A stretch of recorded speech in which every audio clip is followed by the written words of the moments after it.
Thank you for joining us today for the webinar, Agile Data Governance, a Bottom-Up Approach. My name is Stephanie McReynolds, and I am the head of marketing here at Alation. And we're pleased to have two speakers today, Malcolm Chisholm from First San Francisco Partners and Aaron Kalb from Alation joining us. I know that a lot of folks usually come into a webinar a little late as they're getting themselves settled, and so I have a tradition of sharing a little bit of humor before we get started on the serious stuff. And I thought that this particular cartoon was very relevant to today's topic of discussion on data governance. The manager in this image asked, which one of you is working on the real data and which one of you is working on the sanitized data? And I will leave it up to you to determine which photo represents who's working on which data set. But I think anyone who's worked in an analytics organization and an analytics team may resonate with this particular image. So hopefully we can start things off with a little bit of humor, but quickly get into our content and start discussing some of the changes that are possible today, made possible with technology supporting data governance. I'll cover a couple of housekeeping items as we get started here, just so that everyone gets a sense of how to use the technology platform that we'll be presenting over today. Some of the basics for today is that our agenda is going to be a full 60 minutes. We'll reserve 10 to 15 minutes at the end for questions and answers. But if you do have a question that you would like to ask, please enter it at any moment during the webinar. To enter a question so that we can queue them up for responses, and I will be interrupting as appropriate to get answers as we go along. But to queue your question up for to get an answer, open the GoToWebinar control panel on the right-hand side of your screen, and you will see a label on one of the icons there that says questions. There are two controls that will be helpful to you throughout the webinar. That question control is how you can get your questions answered, and we'll be answering some live, and others we'll be trying to get to in real-time response through text answers. If you have a technical issue or something else comes up that you'd like to notify us about, the other control that'll be useful for you is the chat control, which is in the menu underneath the questions. So please enter all questions at any point in the webinar in the question control area and use chat for technical issues or other issues. If you are interested in also sharing your thoughts in a broader platform on Twitter, the handles for Alation and First San Francisco Partners are here on the page at Alation and at First San Francisco.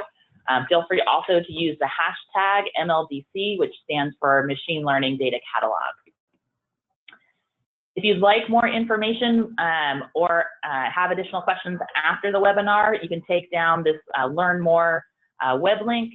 That's a good place to go to contact us during or post the webinar if you'd like to set up a deeper dive into First San Francisco's offerings or Alation's offerings. We are going to be presenting a demonstration today on the webinar, so you'll get a little bit of a preview of some of the technology, but we won't go into a ton of detail, so that link may be useful to you in the future.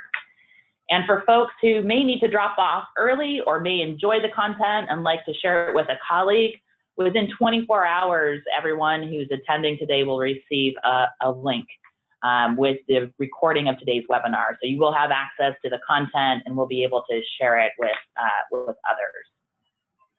If there's any other housekeeping issues that I haven't gone over, feel free to enter those in the chat window and we'll respond to you.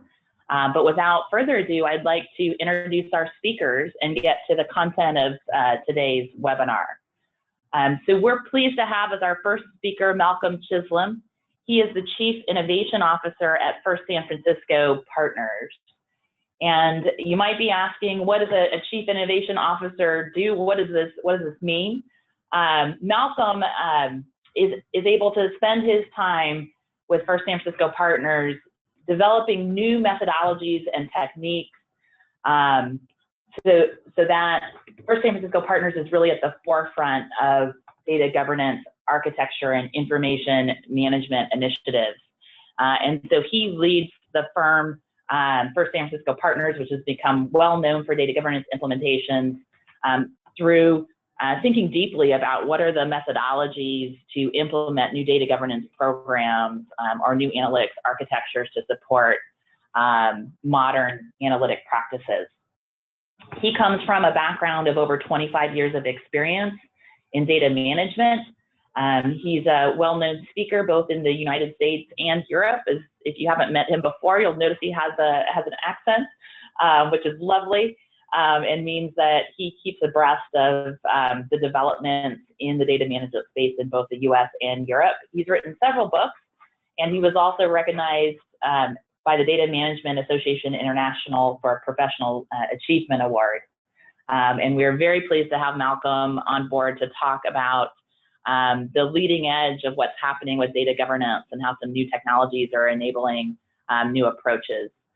Malcolm will be joined by Aaron Kalb, who's one of the co-founders here at Alation and also head of design and strategic initiatives.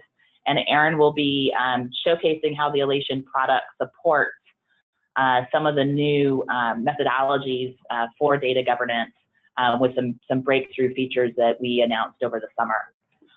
So I know you'll enjoy the content today. Let's keep it interactive and keep the questions coming. And I will turn over now to Malcolm for an introduction of some of the methodologies and some of the work that he has been doing in the space.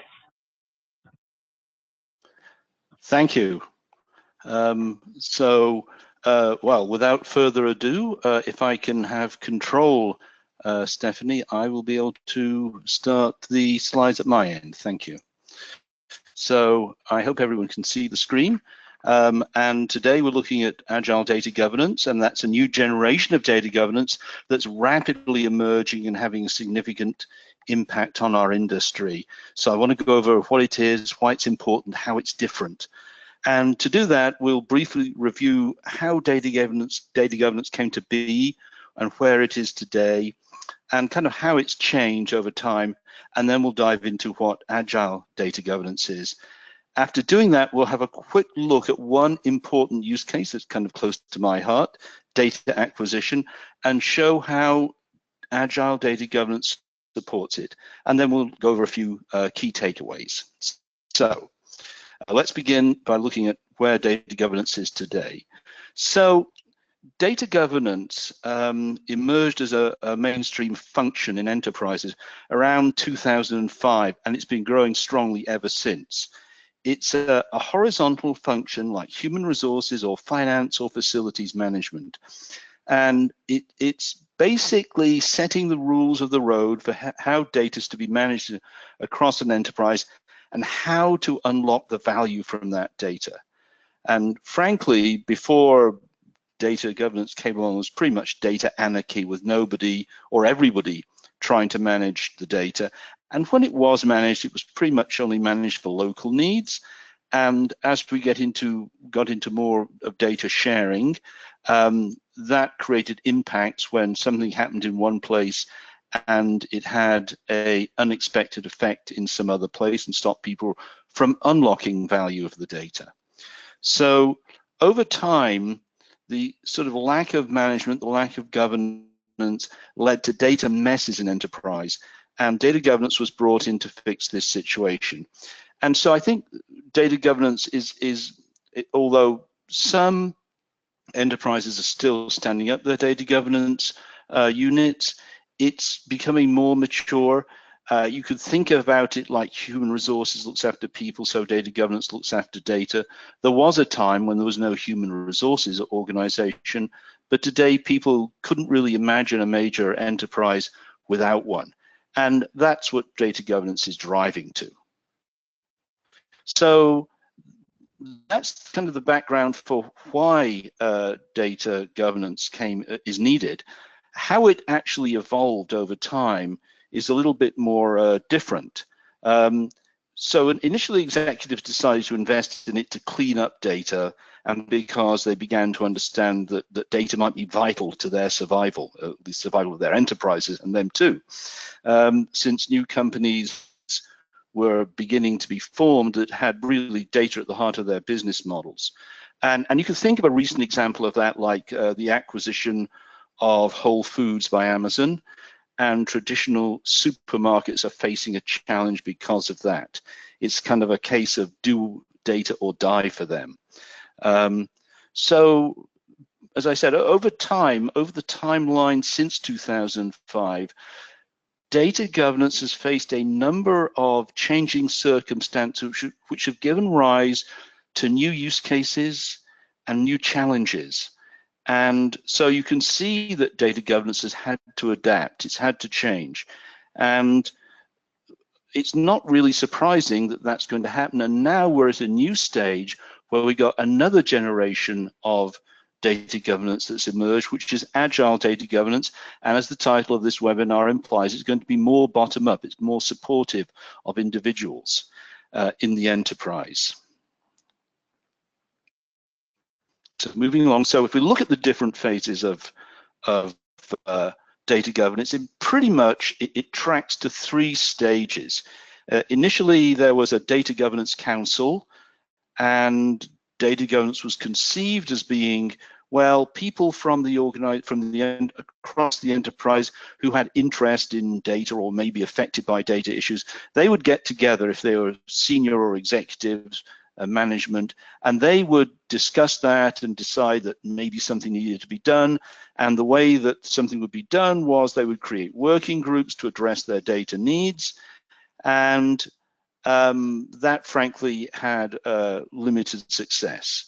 The individuals in the working groups and on the Data Governance Council were themselves not specialized in data governance, so they didn't know how to solve the problems. And everybody had day jobs, so they couldn't really focus on it. And so it was, in fact, you'd find that these councils would be once a month, and they couldn't really get much done in a 1-hour meeting. But neither could the working groups because they had nobody, as I mentioned, who sort of specialized in the art and science of data governance on those groups. So after that came along centralized data governance. And here a central organizational unit, the Data Governance Office was what it's normally called, and which I will call it, was put in place, and it was staffed by data governance specialists. And they really focused on risk management in data. And ways that they would do that would be developing and issuing data policies, but a single central office with just a few people, it's really difficult for that kind of setup to support the wider needs of the enterprise, where potentially anybody might want to use data to solve a business problem. Okay, so the next step in the evolution is Data Governance 3.0 or Agile data governance, and it focuses on providing a framework in which individuals across the enterprise can unlock value from the data on their own as much as possible. They have to have some support and some guidance, but they're essentially going to be empowered. In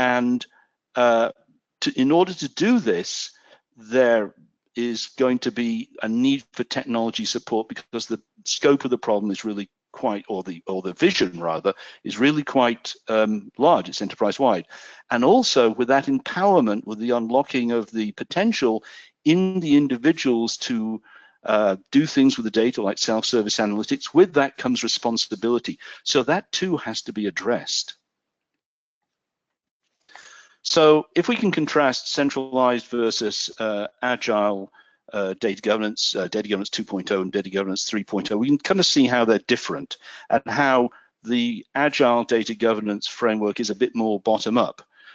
So in centralized data governance, the old data governance council still often persists as a steering committee, and there may be vestiges of working groups too.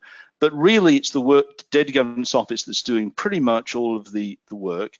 And that work typically produces policies, procedures, maybe some form of prescriptive automated processes, for data management that are imposed from above on the enterprise. And the focus is on risk management. We can think about things like GDPR and permitted use of data and standardized issue resolution processes, things like that. So certainly that approach does work and it's had success, but even so, it's still limited.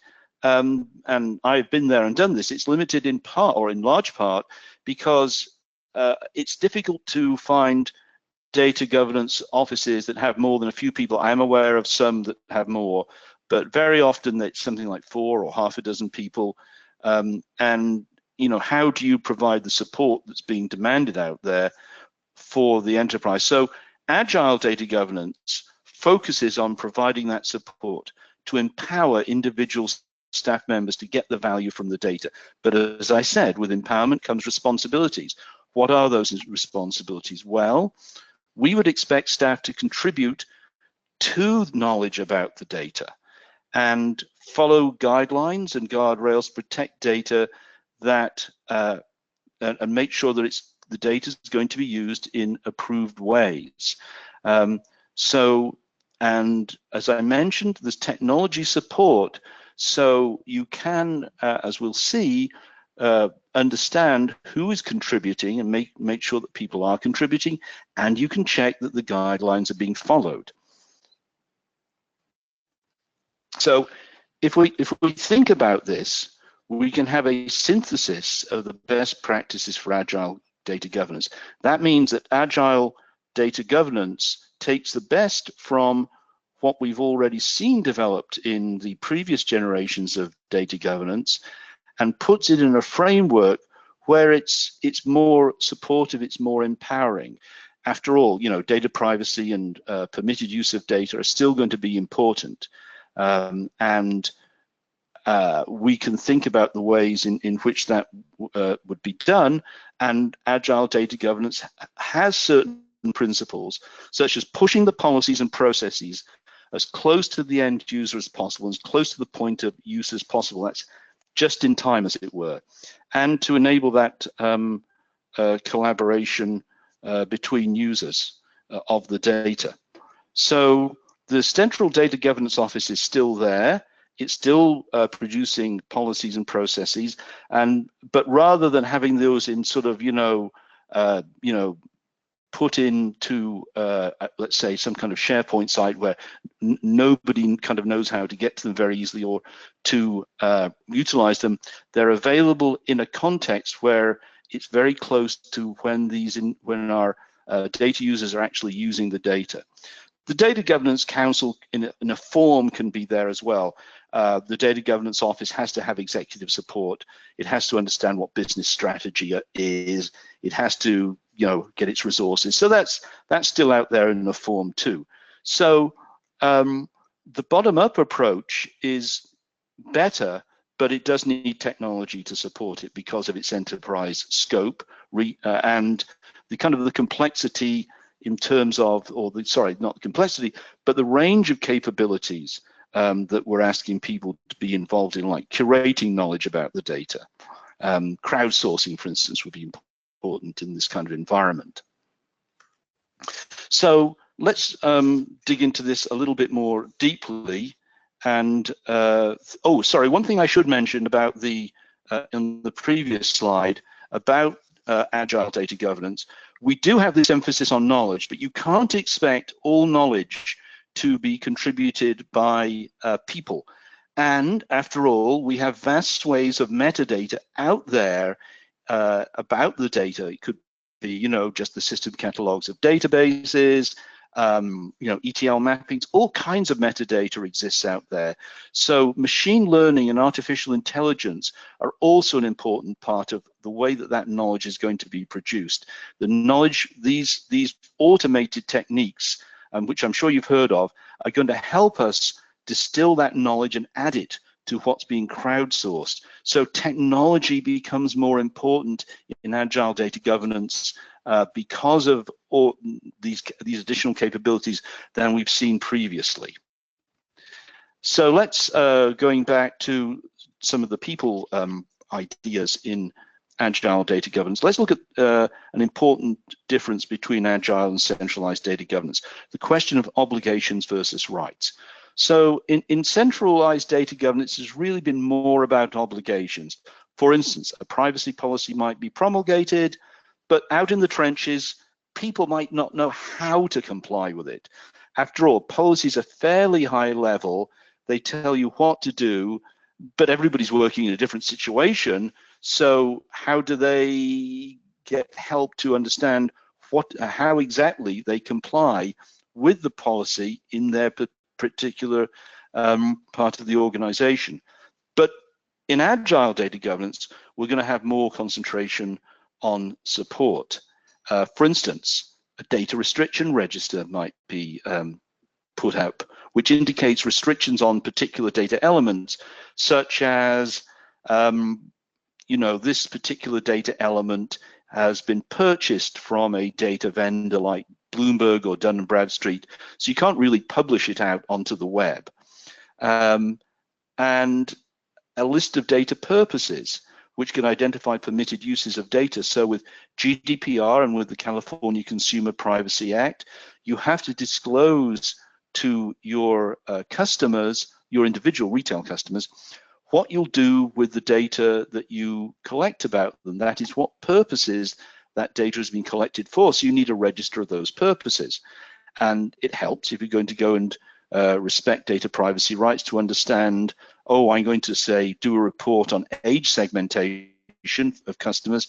Well, maybe that is a data purpose that's allowed, or maybe it's not. But you can at least look it up here and figure out if it's okay for me to do that.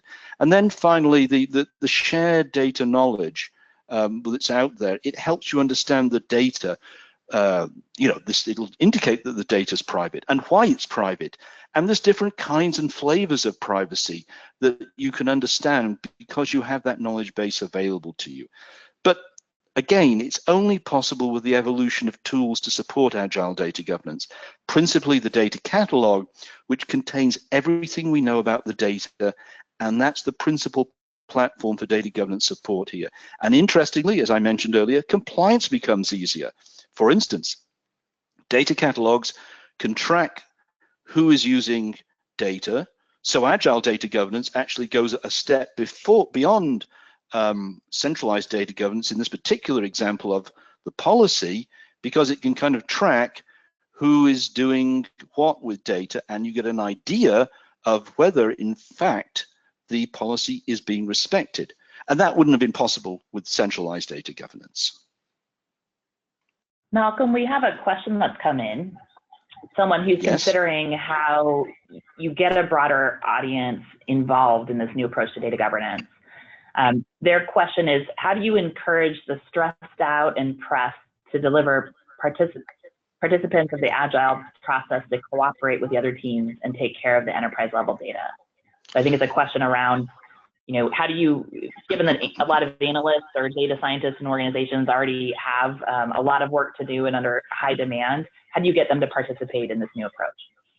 Well, one way is by collaboration, and collaboration itself produces knowledge. So I'm pretty stressed out and I'm pretty pressed for time in my job. So what do? I ask other people for information that's going to help me, rather than sort of try to root around and find it for myself. When you do that, you start to build a network, and if you can preserve those collaborations, those instances of collaboration, those themselves are actually valuable knowledge artifacts, because it's like asking a question and getting an answer. If that's around, then people will look at this, they'll be encouraged to go to it. Also, I think that people feel very often that they are unrecognized, quite frankly, for the work they do. So if you contribute information in this new sort of shared knowledge environment, then it becomes clear who's doing that. You get recognition for that. The problem of data is just so vast, everybody has to participate, so we need encouragement. So I'm not saying it's as trivial as getting likes and things and sort of compliments like that, but I think those do actually help. But you can also reward people for their contributions, because now you can actually monitor who's contributing what. So the kind of the way we're going to solve this problem of understanding the data resource and unlocking its value is in part by like having a Facebook or a Yelp for data, which is going, and people are going to be recognized for their contributions to it. I don't think it's a case of, in centralized data, and I'll come to that in a minute, trying to force people to do it. So hopefully that answers. Thanks for that answer, Malcolm. Yeah, if I can just add a little bit, I think one of the things that we see with our clients that Alation works with is that they're often super collaborators already in your analytics organization, and yet they're not getting credit for the work that they do supporting others.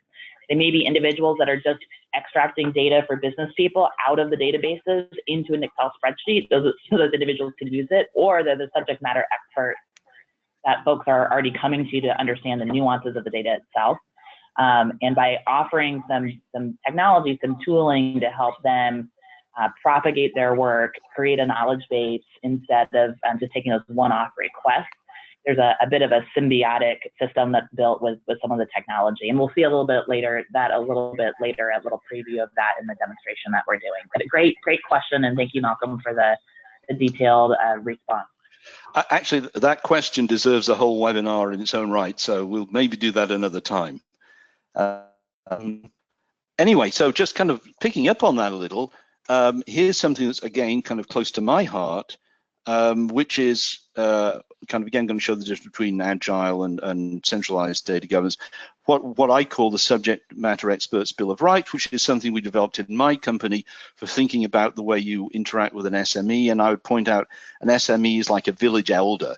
It's something you're recognized for. It's not a job title. So in the centralized approach, centralized data governance has often just labeled people without saying what it means to be labeled. Like, okay, you're a data steward. Very often SMEs are labeled as data steward. But what's the responsibilities and how are they to be carried out? And what happens is that people tend to think, oh, I'm having a finger pointed at me. I'm just here to be blamed if anything goes wrong with the data I'm associated with, but I don't really know what the tasks are or how you keep the data good. And that's fed the perception of data governance as being bureaucratic and imposing burdens without helping, or asking for all kinds of information and not doing things with it. So that's not been good. But Agile data governance by contrast is more aligned to support. And so if we think about the data catalog, you can look at our SME's Bill of Rights over there on the right and think about, well, it can help, maybe not in all categories, but like an SME must receive it as much advance notice as possible of their participation in a task. They can be asked a question that maybe, they don't have to get to it right away through a data catalog. An SME is entitled to a specific written description of the task assigned to them. If you ask them a question in a collaborative environment, it's written. All requests for an SME services must be approved by an SME's manager. Well, the manager can see how they're contributing to the understanding of the data resource through the catalog. The SME must receive formal recognition for the work they do. The statistics are there. You can get metrics out of the catalog to show that. All knowledge obtained from an SME must be documented and made accessible for general use. A data catalog does that by definition. Do not ask an SME for the same information more than once. The data catalog, by curating that SME knowledge, has achieved that. So we can see that, that's a much better approach, achieving our SME's Bill of Rights, than we might get, through the previous generations of data governance. And another example, we can go further. Another thing we've developed over at First San Francisco Partners is an information knowledge management manifesto, which is, okay, we're again thinking about rights, not obligations here, thinking about support, not imposing burdens. So a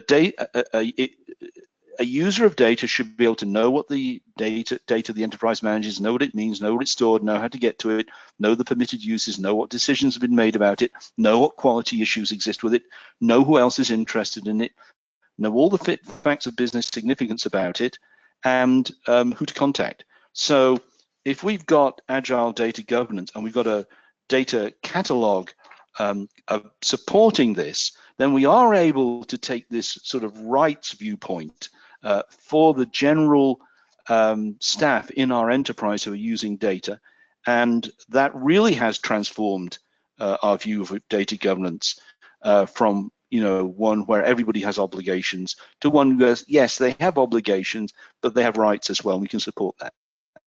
So now let's just briefly have a quick look at data acquisition, which is the set of activities needed to discover, qualify, and obtain external data of the enterprise, and to arrange for the data to be brought into the enterprise. And really that's come to the front in data lakes. We see data acquisition manager jobs advertised today. It's becoming a sort of subdiscipline in its own right. So it's important. At the bottom of the screen here, on the slide, you can kind of see a summary of what it is. There's all these data sources out here. Maybe we have to purchase some, maybe some are open data, and we're going to bring them in through this process of data acquisition and make them enterprise data assets. And at the top, you can see the kind of flow that's involved in that: information requirements, data sourcing like prospecting, data vendor engagement, or finding the open source site, data profiling. Now, data profiling is going to be the understanding of the data, the semantics of it. Data evaluation is going to be a comparison of the data set to, okay, does this meet my needs? And there's a feedback loop there that goes back to information requirements, because they may alter based on what you find out about the data. Then the rest of the steps are to finalize your business case development, because you may, if you're a data scientist, you may have to lobby for funds to build let's say, a predictive model around this data, get executive approval, negotiate with vendors to get the data, then do the implementation specification, which is building the ingest jobs. Ingest, as we see it, is the process for moving the data into an environment like a data lake or whatever. And data acquisition is a much more overall process. Okay, so you get the picture. It's a process with a lot of steps, and it's actually more fluid than we see here. It can change from case to case, but there's that aspect of flexibility in it as well. So, how do you get all the different people who are participating in this, or could potentially participate it, to play together? And again, the answer is a data catalog. So you've got a single environment that is supportive of this really important data governance process today, and everybody can kind of play with it. The data scientists can search for data. Data governance can make sure that people are aware of legal privacy compliance details. You can update who does what. The data analyst can put in semantics. Data scientists can search for data, understand the uses of it, understand how trustworthy the data is. Data operations can update information about ingest jobs, particularly when they fail. And data governance can help organize this curation and crowdsourcing of information continuously for the acquired data. And it can be also used for change control.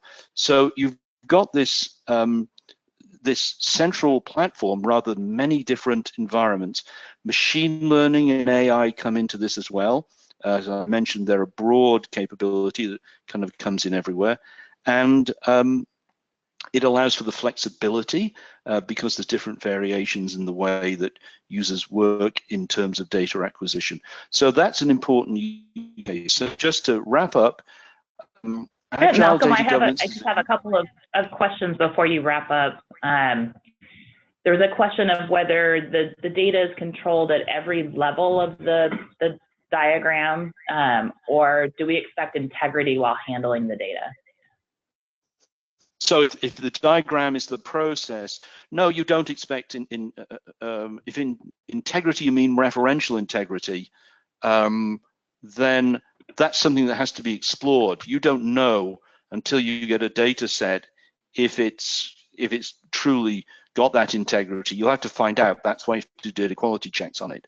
But the data being controlled in the sense of I've got a sort of project to acquire data to show me, the potential for asset-backed mortgage-backed securities in, North Africa, let's say. you know, getting that data set and taking it through all the way through this chain is governed, because you'll want to see kind of where you are at each step and make sure that all the players are there. So that is something that has to be governed, yes. Because if you don't, you get people stepping on each other and sort of getting in each other's way. Okay. Great. And there was a somewhat related question, but slightly different. And the question's from the perspective of, if you're using third-party data values, how does an enterprise reconcile collisions with data they may already have, which may happen during an ingestion process? Right. So that also is a complexity. You also that third-party data. You know, you've got to understand where it came from too. So you have to be careful about your semantic analysis. Part of that semantic analysis under data profiling there has to be where you map it to enterprise data to make sure that it's the same. And if the values already exist, you have an issue. Somebody didn't use the catalog correctly to discern that this data already exists within the firewalls of the enterprise. So why are we bringing it in? So that should have been found out in information requirements or data sourcing. So I hope that answers. I'm going to ask you one more question, and then we'll wrap up on your section, and I'll hold the rest of the questions until the end. But the one more question that might be timely right now is, someone was asking how this approach is different from Bob Steiner's non-invasive approach. Maybe a lengthy discussion, but I feel bad. You know, Bob Steiner's not present here to participate in the discussion, but I think that one of the lessons of centralized data governance is that you do have to have some degree of, you know, setting those rules of the road. That's one thing. And secondly, I think that the technology is now going beyond our previous conceptions of data governance. Again, machine learning and AI contributing to knowledge, having that knowledge integrated with what human beings are producing, and having that in a synchronal platform, I think is just a new generation, you know. So, and I think Bob's stuff was more on data stewardship, if I remember correctly, and that I would see as a slice, an important slice, of course, of data governance, but there's a good deal more outside of that slice too. Great. Thank you, Malcolm, for answering those questions. I do have, there's probably about 6 or 7 others that are queued up, but we're going to hold on those till later in the webinar and let you wrap up and sure. show a little bit of that. Sure. So just to wrap up, we've seen that there's a new phase, a new generation of data governance. It's underway. It's agile data governance. It's emphasizing support for end users as close to the point of data usage as possible. Capabilities are being provided to being built for this to support this. Technology is really required in this new phase because you've got this enterprise-wide reach, and the increasing complexity of data concerns means new capabilities are needed. The best parts of the previous phases are kept and improved. And agile data governance, I think, is broadly recognized as a need. That's something I'm seeing in my work. And I'm pretty sure that most enterprises will be moving to it in the next few years. And with that, I'll hand it back to you, Stephanie. Thank you. Excellent. Thank you, Malcolm. What we're actually going to do is hand off directly to Aaron Kalb, who I introduced at the beginning of the session. He's one of the co-founders here at Alation and has been involved in defining the Alation product to support data governance since the early days of the company. So he will be sharing a demonstration with you showing how the Alation product and some of the machine learning that's embedded in Alation supports this type of agile data governance. Awesome, Stephanie and Malcolm, thanks so much for that great introduction. So yeah, I'm going to touch on as much content as we can to do about 15 minutes and leave 5 at the end for questions. There's so much to cover and not much time, and I have been known to talk a little bit too fast. So that's going to make sure I'm going at a pace that people can track. I'm going to hit on 2 points especially that Malcolm, I think, spoke to so eloquently. One is the need for technology to catalog the breadth and complexity and sheer volume of data that we have. and then to be able to search for things that are relevant and understand them and trust them. And secondly, this idea of how do you help end users get as close to the end user experience as possible, help people just in time where they actually live. And we're going to start with the former and proceed to the latter. So I'm in Alation Catalog right now. I'm going to start with just a 1-minute overview of what a catalog is and how it works. Alation will sort of crawl and index all your different data assets, just the way Google will crawl and index all the web pages on the internet. And when I say data assets, that's everything we say from data lake to dashboard. So in a data lake, that might be, all in S3, in the cloud, or HDFS on-prem, it'll be all of the directories and subdirectories and ultimately down to individual files. Then in the middle, we have databases, and we'll look at all of the different schemas and tables and columns in the databases across various sources from, Hive to Redshift to Teradata to you name it. And then on the other end of the spectrum, closer to where maybe a business user might live, that's going to be the dashboards and visualizations in sources like Tableau. And here you can see an example of going into a workbook and seeing various visualizations in it, and we'll have more on that later. So from data lake to dashboard, all of those assets have a rich catalog page in Alation, kind of like a product would have a catalog page in a consumer tool like Amazon. Now, there's a ton of data already in organizations, and thanks to data acquisition processes like those that Malcolm was describing, that volume is growing all the time. And so this raises some questions. So whether you want to use data or thinking of acquiring more data, the first question you have to ask is, where in this big haystack of data is there already something that's relevant to me? Is this data that we already have? And one thing Alation is able to do with some of our technology over this comprehensive catalog is provide a unified search. So I can type in plain English, I can search for my data need, as Malcolm said, and type in something like doctors, and I'll see a variety of searching for everything. I'll see, articles my colleagues have written about that, queries they've written, dashboards, workbooks, you name it, as well as data assets like this data table here. Excuse me. And for this table, I'll see, collaboratively filled in content like this written description here, or these tags that have been added by human curators, as well as a lot of content that is automatically generated by machines through parsing the query logs and technology that we call behavior I/O, as well as machine learning, artificial intelligence, ML, and AI, as Malcolm was saying. And all of it sort of blends together, as was described earlier, to create this rich page that tells me everything I want to know about this data asset. So maybe I'll show a couple examples of that. One thing Malcolm talked about is this idea of subject matter experts who are village elders. Based on one of the questions, there was this idea that these people sometimes aren't recognized for the value that they produce, and are instead in traditional governance just have kind of fingers pointed at them.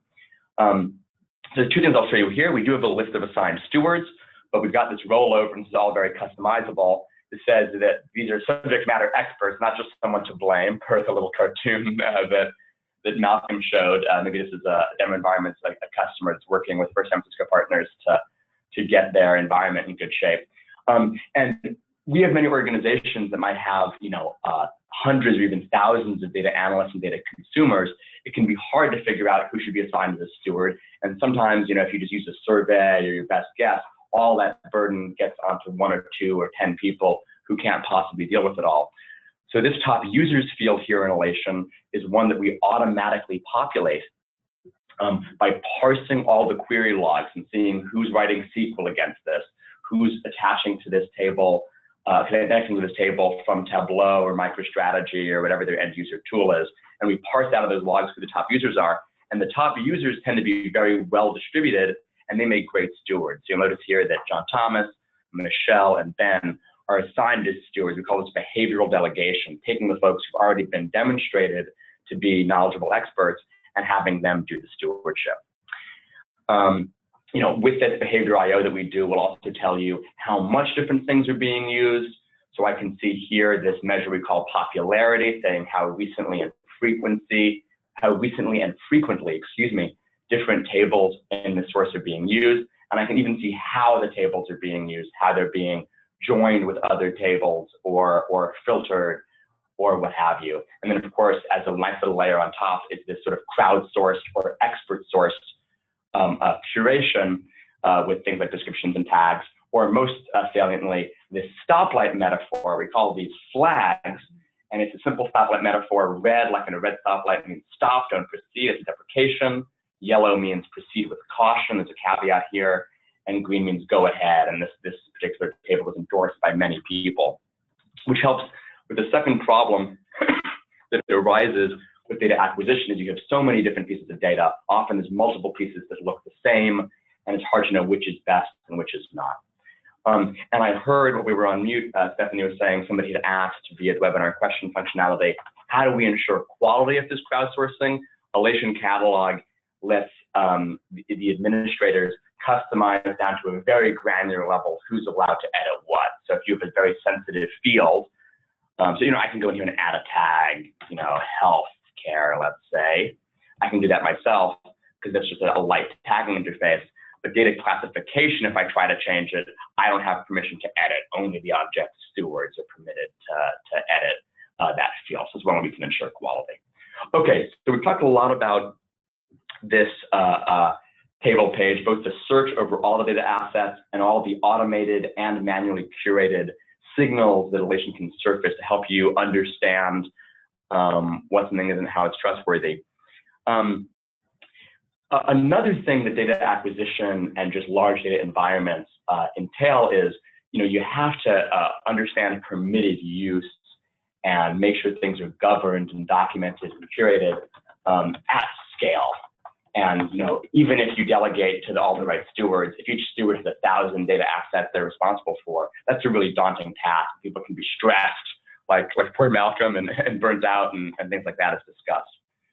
Alation also provides tools to help amplify human effort and make a little bit of human labor, go a longer way and make a bigger impact. So I'll show one classic example. Let's say I've acquired data from many different sources. In this case, this is health data for this example. So instead of Dun & Bradstreet, it might be information from some of Kaiser's public aggregated data and from the National Providers Index and other sources. I can pull them in, or various sources of end user information. And let's say I want to find all of the PII within that and label it. So one example of PII would be social security number. So again, I'll just type in, just like I did with doctors, I'll type social security number in plain English, and I'll see a business glossary definition of it. But I'll also see numerous data fields and columns in the databases, pardon me, that are instantiations of social security number. And what's neat to see about this is they aren't all called social security number in plain English. This one is called social security number with underscores. And I don't know how the resolution is. Hopefully it's streaming very cleanly. This is Allie, the Alation robot. She's got two little eyes and an antenna here. And we see that she's guessed that social underscore security underscore number is social security number. Now I know you're not all applauding on mute because that's not a super impressive example of machine learning, but it does get better. In this case, the data architect has removed all of the vowels. So we've got SCL, SCRTY, and BR. And again, the M is assimilated to the B there, as is often the case. And our machine learning algorithm is able, Allie's over here saying, and she's yellow because she hasn't been confirmed yet, but she's automatically generated this title. And we can either push the green X to reconfirm that guess, or in some supervised machine learning, we can reject that, and then she'll learn and get smarter. She also figured out with probably high probability that SSN means her security number and has been confirmed. And down here is one where rather than having the vowels removed or being just an initialism, it's sock, sec, num. And again, she's found that. So if you acquire data from many, many different sources, and maybe you didn't have the best governance on intake to document all of this, now you're left with saying, shoot, how do I find all of the occurrences in my organization? Allie, the robot, can help you find this information, even though it's encoded in many different ways. And from that, we can then produce this, what's called a smart set, which actually will list out, I'll collapse this so you can see it more easily, across multiple different databases, different schemas, different tables, and different ways of describing it. Again, with no vowels, fully written out, abbreviated in different ways. All, in this case, 105 occurrences are discovered in this demo server. At some of our customers, there might be 10,000. And then I get this unified catalog page where I can govern every one of the instances in one place. So I can say, no matter where you occur, every occurrence, the social security number, is identifiable information. So it's going to the PII tag, contains PII is going to be set to yes. And I'll go in here and I'll add a warning where I'm going to say SSNs are super sensitive with 3 exclamation points. That's a very clear governance designation we've got. And that change now is going to affect every single one of those 105, or in a customer case, 10,000 sources. So 3 clicks, 30,000 impactful changes. So you'll notice now when I go to this particular example, I will see that warning, SSNs are super sensitive that I just wrote. That's coming from the source here, as is PII, the tag I just added to the whole class as a whole, all the way down to PII yes from that smart. So a little bit goes a long way. Okay, so now we've impacted 10,000 and 105 different columns in the catalog. But at Alation, we try to be innovative here too and say, how can we make that impact go even farther? How can we, as Malcolm described, really affect the end user doing their work? Because if I'm a data analyst, I'm working in a business intelligence tool or a query tool. So actually here at Alation, we have our own query tool called Compose, and that's one place where we actually surface these impacts to the end user really close to where they're working just in time. So if I go here into Compose and I try to compose a query on that data set, Kaiser Health Records here, if I go and I say I select state, one of the very common fields in that data set, it gets inserted here. It's using Smart Suggest, our sort of auto suggestion algorithm. Same thing for occupation. But then if I go here and say socsec_num, then when I mouse over it, well, first of all, you'll see right away it turns yellow. So this is what we call trust check. And the idea is trust check is like spell check for your data. And just the way if I misspell something in a document, it'll get a little red underline. Here in Compose, I get this yellow highlight because there's that traffic light warning on it. And I roll over it and I'll see, okay, here's a link to a privacy policy that we have, as well as my smart set suggestion, SSNs are super sensitive. So here, it is an intervention just in time to help me avoid writing a query, running it that could be violating a policy. But Trust Check and Alation Catalog and Compose don't only prevent me from making a mistake that would be uncompliant with the law or our internal policies, but also help me avoid making a mistake that would be incorrect and give me a wrong answer, resulting in a wrong business decision. So for example, if I, there we go. If I am selecting from this table, and then I do a join, and I'm in Smart Suggestions here, and I say, I want to join with state information. I might try to join with NPPES state. But as soon as I insert that, it turns red, because there's actually a deprecation on that table saying, don't use that, use state_mixed. So again, in case there's some data acquisition or multiple different sources, how do I know which one is I want to use? Sure enough, if I add mixed at the end, then the red goes away. So our customers train their users to, basically the same way you wouldn't print out a document till all the red underlines for spelling mistakes are gone, you shouldn't probably run this query or use the results until you've gotten rid of all the red and pink and yellow highlights and gotten something that is trustworthy, that passes the inline trust check.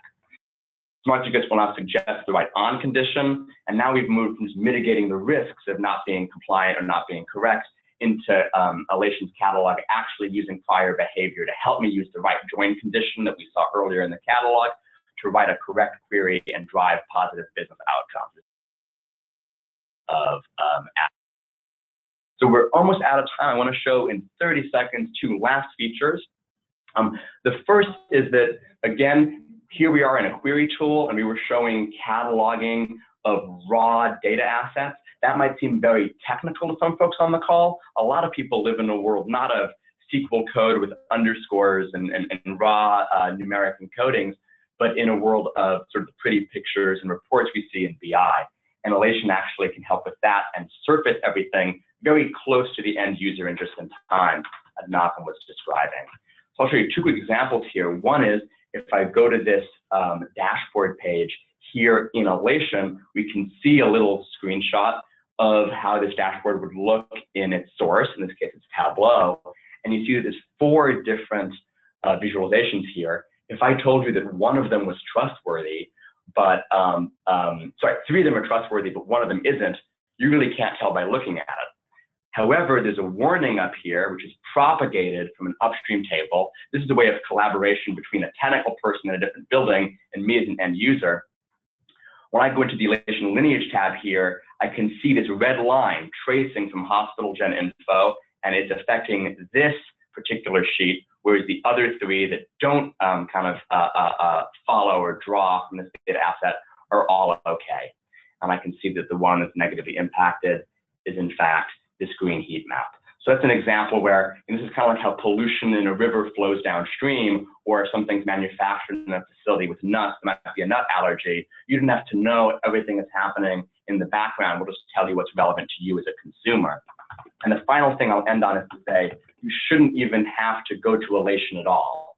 If you're just somebody who's looking at all the pretty visualizations here in Tableau. Notice we're in Tableau server here, not in Alation at all, but we can see this little certification here in Tableau server, see that this Tableau data source is certified in Alation, and sure enough, that's a synchronization through a deep partnership with Tableau, where the endorsements here in Alation get mirrored on the Tableau server page. So wherever you live, whether you're writing queries, creating dashboards, looking at dashboards, you name it, you should be able to get this sort of trust check and use data with confidence in your end user flow. So I think I'll end there. I know we're just a bit out of time, but hopefully this ties together some of Malcolm's great theoretical work and shows how it can be put into practice. Excellent. And we do have quite a few questions that have come in. So I will hold myself, probably there's a number of questions that are actually oriented towards how does Alation work and the technology. And I think what I'm going to ask folks to do is, if you have questions on how Alation works, if you don't mind reaching out to us on the website. I don't think we're going to be able to get to quite all of the questions that came in on how Alation works exactly.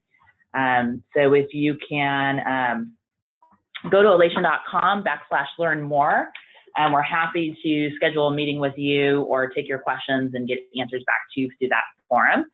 There are a couple links on the right-hand side here if anyone would like to see a shorter version of the demo that Aaron gave. That's available on the product blog, and some additional information about the methodology from Malcolm is available on the San Francisco Partners blog. So I will ask